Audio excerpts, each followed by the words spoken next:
성도 함께합니다. 오늘 말씀은 마가복음 1장입니다. 마가복음 1장 12절 13절 말씀 함께 합독하시겠습니다. 마가복음 1장 12절 13절입니다.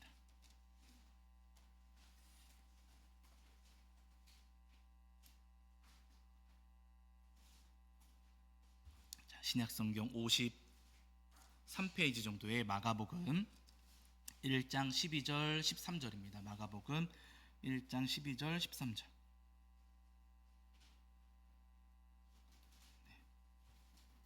마가복음 1장 12절 13절 말씀 찾으신 줄 알고 한 목소리로 합독하겠습니다. 함께합니다. 성령이 곧 예수를 광야로 몰아내신지라. 광야에서 40일을 계시면서 사탄에게 시험을 받으시며 들짐승과 함께 계시니 천사들이 수종을 들더라. 아멘. 우리 자리에 앉으시겠습니다. 여러분 한 주간 평안하셨지요? 네, 오늘도 우리 주님 앞에 나와 예배하는 저와 여러분이 우리 주님께서 주시는 은혜와 사랑이 가득하기를 간절히 소원합니다. 오늘은 우리 성도님들 잘 아시는 이 마가복음 1장 12절 13절 말씀을 통해서 우리에게 주신 은혜를 함께 나누려고 하는데요. 예수님께서 공생의 사역을 시작하시기 전에 이제 세례 요한에게 세례를 받으셨습니다. 그때 성령님께서 비둘기처럼 임재하시는 장면 우리 성도님들이 기억을 하실 텐데요. 예수님께서 세례 받으시고 성령님께서 임재하셨는데 그렇게 예수님께서 세례를 받으신 뒤에 성령님께서 오늘 본문을 보시니까 성령님께서 예수님을 어디로 보내셨어요? 어디로? 12절 보시면은 광야로 보내셨습니다. 예수님께서 세례받고 나오셨을 때 그 이후에 성령님께서는 예수님을 광야로 보내셨다는 거예요. 여러분, 광야는 살기 좋은 곳입니까? 살기 어려운 곳입니까? 살기 어려운 곳이에요. 황량한 곳이고 낮에는 어마어마하게 덥고 또 밤에는 어마어마하게 추운 것이 이 광야라고 하는 곳입니다. 먹을 것이 없고요, 잠잘 곳도 없고 낮에는 햇빛을 피할 수도 없고 정말로 살기가 어렵고 힘든 곳이 이 광야라는 거예요. 그리고 여러분, 이 광야에는 들짐승들도 있었어요. 저희가 13절에 보시면 들짐승과 함께 계시니 라는 말씀도 있잖아요. 이 광야에는 들짐승들, 사나운 들짐승, 또 굶주린 들짐승들이 배회하고 있었습니다. 위험한 곳이었다는 거예요. 굉장히 살기 힘들 뿐만 아니라 또 위험한 곳, 그곳이 바로 광야입니다. 그리고 또 중요한 것은 여러분, 이 광야에 오늘 본문을 보시면 예수님께서 광야로 가셨는데 거기서 누구에게 시험을 받으셨습니까? 사탄에게 시험을 받으셨다, 이렇게 말씀하고 계세요. 그러니까 여러분, 이 광야에는요 누가 있습니까? 광야에는 사단 마귀가 있다는 거예요. 광야에는 하나님을 대적하고 하나님의 백성들을 유혹하고 미혹하여 죄짓게 만드는, 죄짓도록 시험하고 유혹하고 미혹하는 사단 마귀가 그곳에 있었다는 겁니다. 광야는 사단 마귀가 머물고 있는 아주 두려운 곳, 아주 무서운 곳이다 라고 성경에서 오늘 우리에게 말씀하고 계세요. 그런데 중요한 것은 이렇게 힘든 곳으로, 또 위험하고 무서운 곳으로 누구를 보내셨어요? 예수님을 보내셨어요. 힘들고 위험하고 무서운 곳으로 다른 분도 아니라 성령님께서 예수님을 그 광야로 몰아가셨습니다. 오늘 본문에서 여러분 몰아내신지라 라고 성경에서 번역하고 있는데, 이 몰아내신다 라고 하는 여러분 이 말씀이 여러분 그냥 보내셨다는 게 아니고요, 뭐라 그럴까요? 추방한다는 의미, 강제로 가게 만든다, 그쪽으로 막 떠미셨다는 거예요. 성령님께서 예수님을 이 광야로 막 떠밀어 보내셨다라고 하시는 겁니다. 중요한 것은 여러분, 이 몰아내신지라라고 하는 헬라어가 과거 옛날에 있었던 일로 끝나는 것이 아니라, 여러분 이 단어 우리가 볼 때는 잘 그 의미가 드러나지 않지만은요, 현재 진행형 이렇게 번역되어 있어요. 현재 진행형입니다. 이건 잘 모르셔도 상관이 없어요. 옛날에 예수님께 벌어진 일, 그 한 가지 일로 딱 끝난 것이 아니고요, 지금도 일어나고 있는 일로 말씀을 번역해 두셨던. 추우세요? 추우셔요? 네. 겉옷을 드려야 될 것 같아요. 바람을, 겉옷을 드리든가 해야 될 것 같아요. 이 말씀이 여러분 예수님께만 일어났던 일처럼 과거형으로 딱 끝난 것이 아니라 몰아내고 계신다, 몰아내고 있다라는 겁니다. 이게 무슨 의미냐면요, 성령님께서 예수님을 광야로 보내셨는데, 그쪽으로 예수님을 몰아가셨는데, 그런데 여러분 그 성령님께서는 예수님만 광야로 보내시는 게 아니라 누구도 광야를 보내신다고요? 누구도? 우리도, 나도. 따라하세요. 나도. 다시, 나도 광야로 보내십니다. 아멘. 예, 여러분 우리 주님께서는요, 성령님께서는요, 나를 광야로 몰아가시고 나를 광야로 떠미실 때가 있어요. 여러분 생각을 해보세요. 주일날, 오늘 주일이잖아요. 주일날 예배를 드리고 식사 마친 다음에 어디 가세요? 어디 가세요? 집은 편하네요, 조금 힘들어요?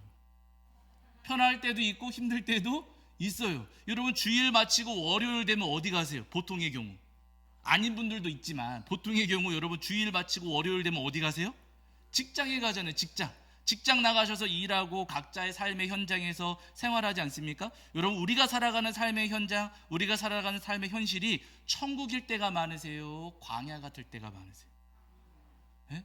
광야 같을 때가 더 많습니다. 여러분 우리 주님께서는요, 교회 안에만 머물러 있어라, 교회에서만 살아라, 우리에게 그렇게 말씀하지 않으시고요, 우리가 예배를 마치고 주일을 마친 뒤에, 주일을 보낸 이후에 우리가 월요일을 맞이하면은요, 주님께서 우리를 저 세상의 광야로 보내신다는 거예요. 힘든 곳으로, 어려운 곳으로, 또 위험한 곳으로, 아주 무서운 곳으로 우리를 보내십니다. 여러분 다 겪어보셔서 아시겠지만 세상 살이가 여러분 쉽습니까? 어렵습니까? 어려워요. 여러분 요 주변에 있는 상가 건물들만 보더라도요, 문 닫은 상가들이 굉장히 많습니다. 인테리어 그렇게 화려하게 해놓고, 제가 아직도 기억하거든요. 작년에 여기 근처에 뭐 다 아실 테니까 흑염소 고깃집 여러분 있었잖아요. 거기 인테리어 화려하게 하고서는 그 오픈 이벤트 한다고, 뭐 싸게 해준다고, 뭐죠, 수육을 준다 그랬던가, 아무튼 그래가지고 제가 가서 먹은 적이 있어요. 사람들이 어마어마하게 몰려가지고 줄 서서 먹었습니다. 1시간인가 기다려가지고 여러분 그 줄 서서 먹었거든요. 그런데 여러분 그 집 어떻게 됐어요? 지금 문이 닫혀 있어요. 저는 모르는 분인데도 걱정이 돼요. 예. 아니 저 모르는 분이거든요. 인테리어를 이렇게 화려하게 해놓고서 와 1년도 안 돼서 문을 닫았네. 무슨 일일까?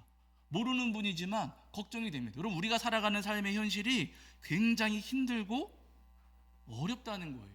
문 닫은 상가들, 또 임대가 나가지 않은 상가들 여러 곳에 있습니다. 굉장히 많이 있어요. 그뿐만 아니라 여러분 우리가 살아가는 이 삶의 현실은요, 굉장히 위험하기도 해요. 여러분 뉴스 보셔서 아시겠지만은요, 여학생이 밤에 집에 가고 있는데 어떤 이상한 사람이 와가지고 칼로 찔러서 생명을 잃은 일이 얼마 전 며칠 전에 있었습니다. 여러분 우리가 살아가는 삶의 현실이 굉장히 위험한 곳이라는 거예요. 제가 아는 목사님은요, 엉뚱하게 이상한 사람한테 얽혀가지고 막 송사에 휘말리기도 하고 잘못한 거 아무것도 없는데도 억울한 일을 당하고 괴롭힘을 당하는 곳이 바로 이 세상이에요. 여러분 우리 주변에 짐승 같은 사람들이 있습니까? 없습니까? 있어요. 들짐승, 예수님께서 광야에서 들짐승과 함께 계셨다라고 말씀하시는데, 여러분 우리가 살아가는 삶의 현실 속에서도 들짐승 같은 사람들이 분명히 있고, 그 세상 속에 우리가 지금 살아가고 있다는 거예요. 굉장히 위험하고 힘든 곳입니다. 그러나 여러분 더 무서운 것은 뭐냐면요, 들짐승보다 더 위험한 존재가 이 세상에 있어요, 없어요? 있어요. 우리를 죄짓게 하려고 하고, 우리를 구원의 길에서 멀어지게 하려고 하고, 우리가 교회 가려고 하면 막 방해하고, 우리 마음에 죄의 씨앗을 뿌리는 사단의 권세가 있습니까? 없습니까? 있습니다.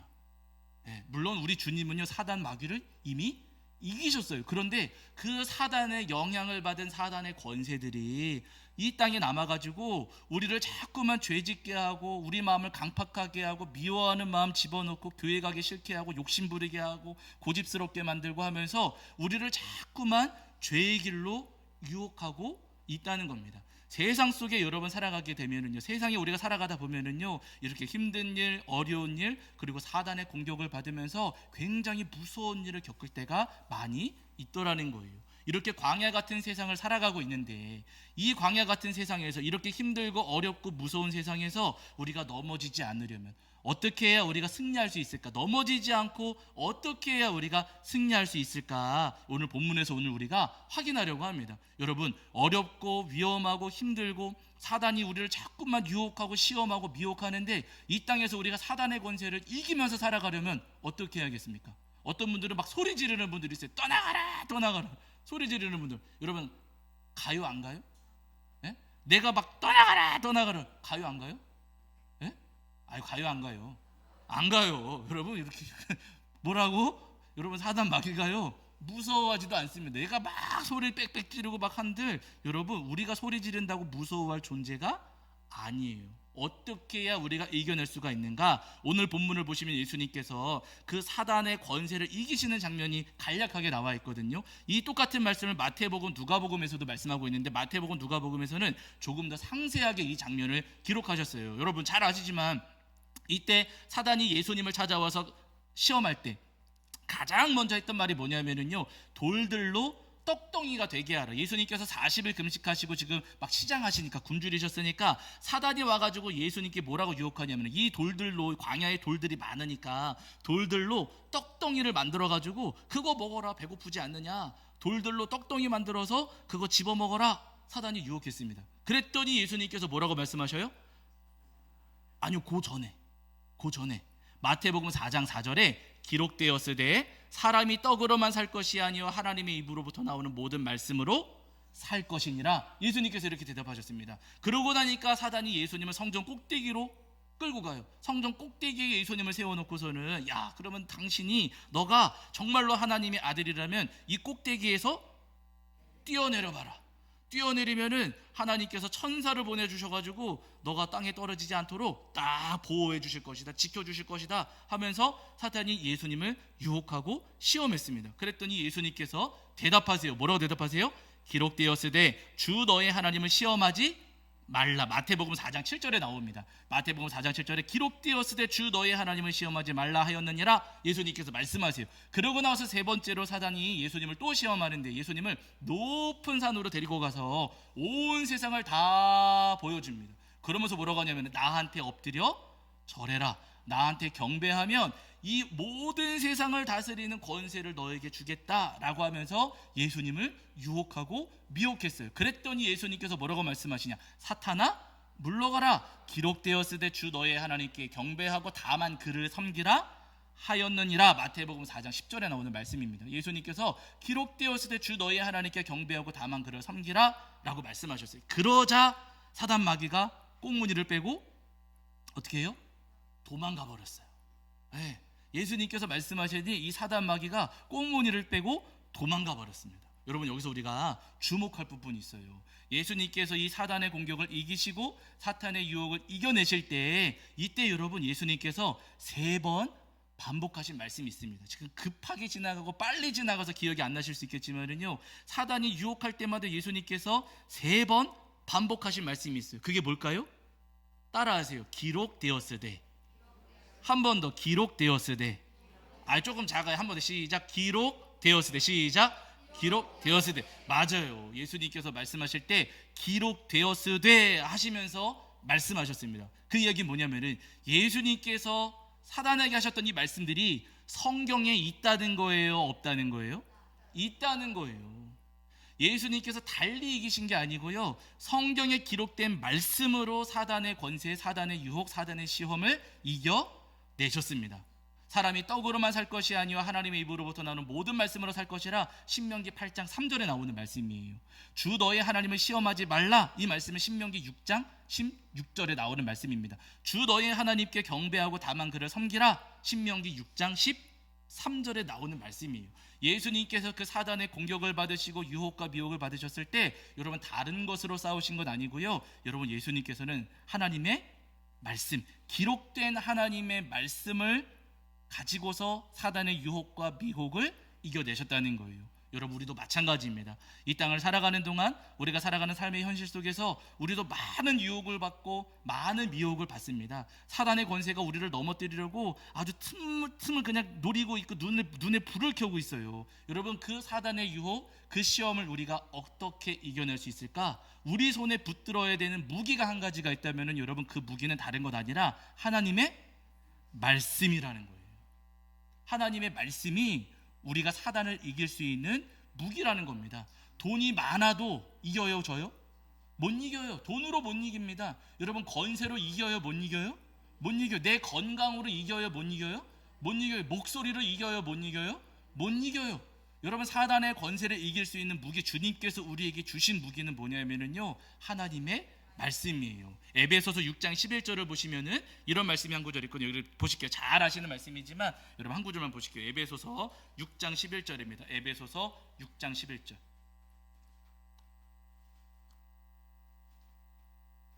에베소서 6장 11절입니다. 6장 11절. 신약성경 316페이지 정도 있습니다. 신약성경 316페이지 정도의 에베소서 6장 11절입니다. 6장 11절. 자, 6장 11절. 자, 우리 찾으신 줄 알고 함께 읽겠습니다. 함께 합니다. 시작.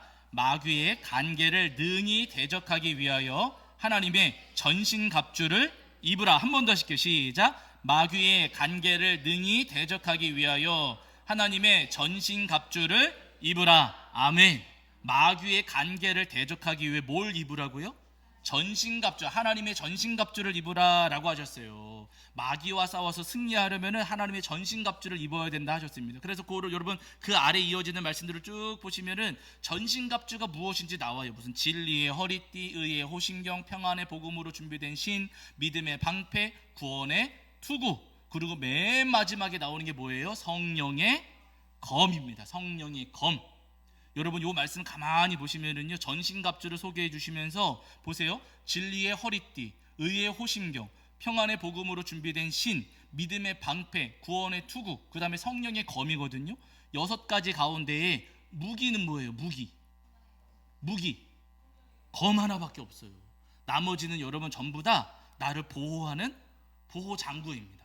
나를 지켜주고 보호하는 보호 장구예요. 그런데 여러분 그런 이야기 있잖아요. 최선의 수비는 뭐라고요? 최선의 수비는 공격이라고 하잖아요. 공격. 여러분 사단이 나를 공격해 오는데 내가 맨날 방어만 하고 있어요. 막기만 해요. 이겨요, 져요? 못 이겨요. 방어만 해서는 이길 수가 없습니다. 이기려면 뭐 해야 돼요? 공격을 해야겠죠. 근데 여러분 공격할 수 있는 무기가 뭐라고요? 성령의 검이라고 말씀하셨는데 중요한 건 여러분 그 뒤에 성령의 검 곧 하나님의 말씀 이렇게 말씀하셨어요. 성령의 검은 뭐라고요? 하나님의 말씀이라고 하셨어요. 하나님의 말씀이 성령의 검이다. 사단 마귀를 찌르고 공격할 수 있는 유일한 무기는 하나님의 말씀이다 라고 성경에서 오늘 우리에게 말씀하고 계십니다. 바라니 여러분, 주님께서 우리에게 주신 유일한 무기입니다. 마귀와 싸워서 이기라고, 사단의 권세, 우리를 자꾸만 유혹하고 시험하는 그 권세와 싸워서 이기라고 우리에게 주신 무기가 여러분 하나님의 말씀이라는 거예요. 바라는 여러분, 이 말씀의 검을 끝까지 붙잡으시고 이 말씀의 검을 날마다 예리하게 다듬으시는 저와 여러분이 되기를 주의 이름으로 간절히 축원합니다. 여러분 이 말씀의 검이 무뎌지고 말씀의 검을 붙잡지 않으면은요, 여러분 절대로 이길 수가 없습니다. 아담과 하와 여러분 기억하시잖아요. 하나님께서 세상을 창조하시고 에덴 동산 만드신 다음에 그 안에 아담과 하와를 살게 하셨어요. 그러면서 말씀하시기를 동산 모든 나무의 열매는 다 먹어도 되지만 딱 한 가지 뭐만 먹지 말라고요? 선악을 알게 하는 나무의 열매만큼은 먹지 말아라. 먹으면 어떻게 돼요? 정령 죽으리라 하나님께서 말씀하셨어요. 어느 날 뱀이 찾아와서 하와를 유혹합니다. 야, 하나님께서 정말로 이 동산에 있는 열매들 다 먹지 말라고 하셨어? 뱀이 와서 막 유혹하는 거예요. 근데 여러분 하나님께서는 다 먹지 말라고 하셨습니까? 다 먹어도 되는데 하나만 먹지 말라고 하셨습니까? 하나만 먹지 말라고, 다 먹으라고 하시고 하나만 먹지 말라고 하셨어요. 근데 뱀이 유혹할 때는 뭐라고 하냐면요, 다 먹지 말래? 이렇게 물어봐요. 하나님의 말씀과 다르죠. 뱀이 아주 교묘하게 하나님의 말씀을 살짝 비틀어가지고 다 먹지 말래? 하면서 엉뚱한 하나님의 말씀을 이야기하는 거예요. 만약에 이때 하와가 하나님의 말씀을 명확하게 알고 있었다면은 뱀의 유혹에 흔들리지 않았을 거예요. 그런데 하와가 하나님의 말씀을 명확하게 알지를 못했어요. 다 먹지 말래? 라고 물으니까 하와가 대답합니다. 동산 중앙에 있는 열매를 먹지 말라고 하셨다. 그런데 너희 그러면서 이제 죽을까 하노라. 이걸 먹으면은 동산 중앙에 있는 그 선악을 알게 하는 나무의 열매를 먹으면은 죽을까 하노라 라고 하셨다는 거예요.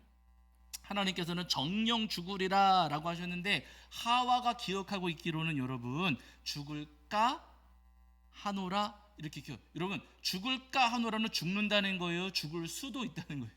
죽을 수도 있다는 거예요. 하와가 하나님의 말씀을 기억하고 있을 때 여러분 그 말씀을 명확하게 정확하게 기억하지를 않았습니다. 말씀이 무뎌져 있었어요.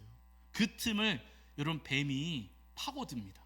아주 교묘하게 얘가 말씀을 정확하게 모르고 있구나 하면서 이런 뱀이요 그 틈을 교묘하게 파고들어서 야 안 죽어 안 죽어 안 죽어 그거 먹는다고 죽지 않아 너네가 오히려 그거 먹으면 눈이 밝아져 가지고 하나님처럼 될 거야 너네가 하나님처럼 될까 봐 하나님이 못 먹게 하시는 거야 그러니까 그냥 먹어 그 말에 하와가 넘어가가지고 결국에는 하나님께서 금지하셨던 그 열매를 먹게 되었고 이 일이 죄가 되어서 아담과 하와가 에덴 동산에서 쫓겨나고 죽음과 고통을 피할 수 없는 아주 비참한 존재가 되어 버렸다는 겁니다. 여러분 우리 모두 다 마찬가지입니다. 우리가 하나님의 말씀 이 말씀의 검을 놓치면은요 그 순간 시험과 유혹에 빠질 수밖에 없습니다. 우리가 가지고 있는 말씀의 검, 이 말씀의 검이 예리하지 않고 무뎌지기 시작을 하면 여러분 사단이 그 틈을 놓치지 않아요. 아주 교묘하게 파고들어서 결국에는 우리를 넘어지게 만든다는 거예요. 여러분 신천지 사람들, 여러분 신천지에 빠진 사람들 보세요. 그 사람들 뭐 자기들이 똑똑한 척 이야기하지만은요, 여러분 그 사람들 똑똑한 거 하나도 없어요. 굉장히 어리석습니다. 여러분 뭐 성경을 우리가 읽기만 한다면 성경을 보기만 한다면은요 그 사람들이 하는 주장이 얼마나 터무니없는 것인지를 알아요. 제가 수요일날 저희가 성경 공부하면서도 말씀을 드렸지만 이사야 그 사람들 신천지 사람들이 주장하는 성경 구절 가운데 이사야 34장 16절 말씀 있잖아요. 짝이 있다. 짝이 있다라고 하면서 봐봐라 짝이 있다고 하지 않느냐 하나님의 말씀에는 다 짝꿍이 있다 그러니까 우리가 말씀 여기저기에서 이 말씀의 짝을 찾아야 된다라고 하면서 이 신천지 사람들이 말씀 짝찾기를 해요. 그런데 여러분 이사야 34장 16절 말씀 저희가 수요일날 읽어보셔서 기억하시겠지만 이사야 34장 16절을 보시면은 말씀의 짝이 있다는 거예요. 짐승들의 짝이 있다는 거예요. 짐승들의 짝이 있다고 하셔요. 말씀의 짝이 있다고 하신 말씀이 아니고 여러분 본문만 그냥 천천히 읽어보시면은요 말씀의 짝이 있다는 게 아니라 짐승의 짝이 있다는 거구나. 에돔 땅을 하나님께서 벌하셔가지고 그냥 풀숲으로 뒤덮이게 만드시고 그곳에 와서 짐승들이 짝찾기 하고 살아가는데 짝 없는 짐승이 없을 것이다 하시는 말씀이에요. 에돔에 대한 징계와 심판의 말씀이 그렇게 기록되어 있습니다. 그런데 우리가 그 본문을 잘 모르니까 신천지 사람들이 교묘하게 파고들어서 마치 말씀에 짝이 있는 것처럼 이야기하고 그러면서 우리를 미혹하고 우리를 지옥의 길로 끌고 간다는 거예요. 여러분 우리가 말씀을 모르면은요 저 사람들의 말에 속아 넘어갈 수가 있습니다. 말씀의 검이 무뎌지면 바라는 여러분 우리의 믿음이 우리가 저 사단의 권세에 또 저 엉뚱한 사람들에게 우리가 시험당하거나 미혹당하지 않도록 또 공격해 올지라도 우리가 저들에게 걸려 넘어지지 아니하도록 날마다 말씀을 붙잡으시고 날마다 말씀을 예리하게 다듬으시는 저와 여러분이 되기를 주의 이름으로 간절히 축원합니다. 나는 괜찮겠지 나는 안 오겠지 여러분 그렇지가 않아요. 여러분 사단의 권세는요 사람을 가리지 않고요 밤낮을 가리지 않고요 이 악은 성실합니다. 사단 마귀가 게으르지 않아요. 성실해요. 우리보다 더 성실해요. 그러니까 저 이단에 빠진 사람들도 성실하게 다니잖아요. 성실하다고 표현할 수는 없지만 부지런히 다니고 있긴 하지 않습니까? 여러분 그게 선한 건 아니지만은요 우리를 넘어뜨리려고 우리를 미혹하려고 지금도 눈에 불을 켜고 누구를 넘어뜨릴까 찾고 있습니다. 그 시험과 유혹에 넘어지지 않도록 날마다 말씀 붙잡고 날마다 말씀을 다듬으시는 말씀의 검을 예리하게 다듬으시는 저와 여러분이 되기를 주의 이름으로 간절히 축원합니다. 여러분 사도 바울을 기억하실 때 여러분 이 사도 바울이 예수님 만나고 난 다음부터 곧장 복음 전하기 시작을 하거든요. 이제 그 눈을 뜨고 나서부터 곧장 이 바울이 복음을 전하기 시작을 하는데 여러분 바울 사도가 복음을 전하는 동안에 그 복음의 여정이 편안했을까요? 힘들었을까요? 굉장히 힘들었습니다. 바울 사도가 기록하신 그 고린도 서신에 보시면은 여러분 바울 사도가 복음 전하시면서 얼마나 많은 어려움을 겪었는지 얼마나 힘든 일들을 겪었는지를 거기서 말씀하시거든요. 매 맞은 적도 많으시고 그냥 도둑질 당하신 적도 많으시고 강도를 만나기도 하시고 맹수와 싸운 적도 있고 바다에 빠져가지고 표류한 적도 있고 바울 사도가 복음을 전하면서 굉장히 힘들었어요. 여러분 복음 전하면서 이렇게까지 생명의 위협을 받고 이렇게까지 고생하면서 복음을 전하면 이렇게 힘든 일들을 많이 겪으면은 여러분 시험에 들까요 안 들까요? 교회 다니면서 힘든 일들이 있어요. 그럼 시험에 들어야 안 들어요? 시험에 들어요. 시험에 듭니다. 시험에 들어. 바울 사도도 어마어마하게 힘든 일들이 많이 있었는데 여러분 참 놀라운 것은요. 그렇게 힘든 일들을 겪으면서도 바울 사도는 넘어져요, 안 넘어져요? 넘어지지를 않았어요. 흔들릴 때 분명히 있었을 것이고 시험 들 때도 분명히 있었을 텐데 여러분 바울 사도는요 넘어지지를 않았습니다. 게다가 여러분 바울 사도가 세운 교회도 굉장히 많이 있었잖아요. 바울 사도가 열심히 최선을 다해서 피땀 흘려가지고 교회들을 세웠습니다. 그 교회 성도님들이 바울 사도를 공격한 적이 있어요, 없어요? 그 성도님들이 바울을 공격한 적이 있어요, 없어요? 있어요. 고린도 교회 성도님들이 바울 사도 막 공격하고 그랬잖아요. 바울 문전박대하고 교회 발들이지 말라고 하면서 바울을 내몰아친 적이 여러분 있었어요. 바울 사도 여러분 상처 받습니까, 안 받습니까? 상처. 바울은 상처 받겠어요, 안 받겠어요? 받아요. 여러분 목사는 상처 받아요, 안 받아요? 받아요. 상처 받으면 시험 들어요, 안 들어요? 시험 맞아요. 잘하세요. 여러분 상처 받으면은요 우리도 시험에 듭니다. 바울 사도도 그렇게 상처를 받았을 때 시험에 들고서 아우 이제 그만할래. 아우 이거 해봐야 뭐해. 저 사람들 복음 전해봐야 결국엔 저렇게 하는데 내가 해봐야 뭐해 하면서 바울 사도도 그만둘 수 있었거든요. 그런 여러분 바울 사도는 그만두지를 않았어요. 시험 들 만한 요소들이 분명히 있었음에도 불구하고 바울은 넘어지지를 않았습니다. 그리고 바울 사도가 곳곳에다가 교회를 세웠고 그 교회들이 날마다 부흥하고 성장했거든요. 여러분 교회가 곳곳에 세워진 교회들이 막 부흥하고 성장하면은 그 교회를 세운 바울이 교만해질 수 있습니까, 없습니까? 있잖아요. 솔직히 우리도 주변에 큰 교회 목사님들 유명한 목사님들 많이 계시지만 유명한 목사님들 가운데 마지막에 가서 실수하고 넘어지는 분들이 있습니까, 없습니까? 많아요. 그럼 바울 사도도 여러분 충분히 그럴 수 있었거든요. 큰 교회들 많았고 유명한 교회들이 많았기 때문에 마지막에 가서 바울 사도도 그 유명세 때문에 그 권세 때문에 바울 사도도 넘어지고 쓰러질 수 있었습니다. 그런데 바울은 넘어져요, 안 넘어져요? 안 넘어졌어요. 힘든 일도 많았고 괴로운 일 많았고 분명히 마음에 찾아오는 시험도 많았을 텐데 여러분 바울 사도는요 마지막까지 넘어지지 않았습니다. 그러니까 주님께서 바울을 위해서 영광의 면류관을 예비하신 건 아니겠습니까? 아니 도대체 이렇게 힘든 일들 많았고 괴로운 일 많았고 시험 들 때도 많았는데 바울 사도는 어떻게 이겨낸 것일까? 여러분 여기 한 구절만 보시고 마칠게요. 자 디모데후서 4장 자 디모데후서 4장 13절. 자, 신약성경 346페이지입니다. 신약성경 346페이지에 디모데후서 4장 13절입니다.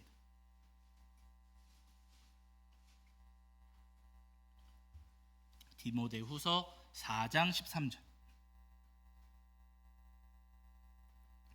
자, 디모데후서 4장 13절 우리 찾으신 줄 알고 한 목소리를 읽겠습니다. 함께합니다. 시작. 내가 올 때에 내가 들어와 가보의 집에 둔 겉옷을 가지고 오고 또 책은 특별히 가죽 종이에 쓴 것을 가져오라. 바울 사도가 디모데에게 보내신 편지입니다. 바울 사도가 순교를 앞두고서 맨 마지막에 쓰신 말씀이 디모데 후서의 말씀이에요. 그러니까 이 디모데 후서는 바울이 남긴 유언과도 같은 그런 말씀이거든요. 이때 바울 사도가 이제 집회시위법 위반으로 이제 붙잡히셔가지고 로마의 감옥에 갇히셨습니다. 그 감옥에 갇힌 상태에서 디모데에게 지금 편지를 보내시는데 뭐라고 여기 13절에서 말씀하시냐면은 내가 올 때라고 이야기를 해요. 그러니까 디모데야 너 나한테 면회 좀 와다오 하는 겁니다. 내가 지금 감옥에 갇혀있는데 디모데야 나한테 면회 좀 와다오. 그래 너 올 때 그냥 오지 말고 들어와 가보의 집에 둔 겉옷을 가지고 오고. 왜 그러냐면요 지금 겨울이에요. 날씨가 굉장히 추운 겨울인데 여러분 그때 당시 로마의 감옥에 인권이라는 게 있겠습니까, 없겠습니까? 인권 없어요. 뭐 바닥에다가 불 떼줘요, 안 떼줘요? 안 떼줘요. 그냥 굴 파놓고 거기다 가둬놓는 거예요. 뭐 난방해주고 이런 거 없습니다. 바울 사도가 아주 열악한 환경 속에서 지금 옥살이를 하고 계시는 너무너무 추우시니까 디모데야 너 올 때 겉옷 좀 가져와다. 추우니까 외투 가져다 달라고 말씀하시는 중요한 건 그 다음입니다. 겉옷을 가지고 오고 또 책은 특별히 가죽 종이에 쓴 것을 가져오라. 책 한 권 가져오라고 하세요. 여러분 그때 당시 감옥에 이런 전등이 있었을까요, 없었을까요? 없어요. 거기서 무슨 호롱불 켜놓고 책 볼 수 있을까요, 없을까요? 없어요. 책 볼 수 있는 환경이 아닙니다. 네. 책을 볼 수 있는 환경이 아니에요. 근데 그럼에도 불구하고 지금 바울 사도가 책을 가져오라고 하시는 거예요. 여러분, 바울이 지금 여기서 가져와 달라고 하는 책이 소설책일까요? 만화책일까요? 성경책일까요? 예? 소설, 만화, 성경 뭘까요? 성경책이에요. 예, 성경책입니다, 여러분. 바울 사도가 지금 디모데에게, 디모데야, 너 나한테 올 때 성경책 좀 가지고 와다오. 가죽에다 쓴 성경책 있잖아. 그 성경책 좀 나한테 가져와다오 라고 하시는 겁니다. 아마도 바울 사도가 가지고 있던 성경책을 빼앗긴 게 아닌가 싶어요. 붙잡히시면서 그 성경을 빼앗기셨고, 감옥에 갇힌 상태에서 그 어둡고 침침한 곳에서, 눕기도 힘든 그곳에서, 너무나도 추운 그곳에서 바울 사도는 성경을 읽고 싶으셨어요. 마지막까지 순교를 앞둔 상태에서도 여러분, 바울 사도는요, 성경 읽고 싶으셨습니다. 그래서 디모데에게 가죽에 쓴 것 가져와 다오 라고 지금 부탁하고 있는 거예요. 여러분, 바울 사도는요, 죽을 때까지 말씀을 놓지 않았습니다. 끝까지 말씀을 붙잡으셨고, 말씀을 빼앗겼을 수는 있겠지만, 그 책을 두루마리를 빼앗겼을 수는 있겠지만은요, 이 말씀을 사모하고 말씀을 놓치지 않았어요. 여러분, 그랬기 때문에, 이 말씀의 검을 끝까지 붙잡았기 때문에 바울 사도가 그 엄청난 어려움과 힘듦 속에서도, 또 괴로움과 시험 속에서도 넘어지지 않고 승리하며 복음을 전할 수가 있었던 겁니다. 여러분, 오늘 우리도 다 마찬가지입니다. 말씀의 검을 놓치면 질 수밖에 없지만, 우리가 말씀의 검을 붙잡으면 우리도 여러분 이길 수가 있습니다. 사단이 입을 벌리고 막 달려든다 할지라도 여러분, 우리 손에 말씀의 검이 있다면은요, 우리도 그 사단의 권세를 이길 수가 있고, 말씀의 검을 붙잡고 있다면은 시험이 찾아오고 유혹이 찾아온다 할지라도 여러분, 승리하여 주 앞에 영광 돌릴 수가 있습니다. 바로 여러분, 우리를 승리하게 하실 하나님의 그 은혜를 소망하시면서 마지막까지 말씀의 검을 붙잡으시는 저와 여러분이 되기를 주의 이름으로 간절히 축원합니다. 자, 우리 말씀을 마치면서 함께 찬양하시고 또 기도하시고 봉헌하실 텐데, 여러분 주 말씀 함께 찬양하시면서 봉헌하고 기도하겠습니다.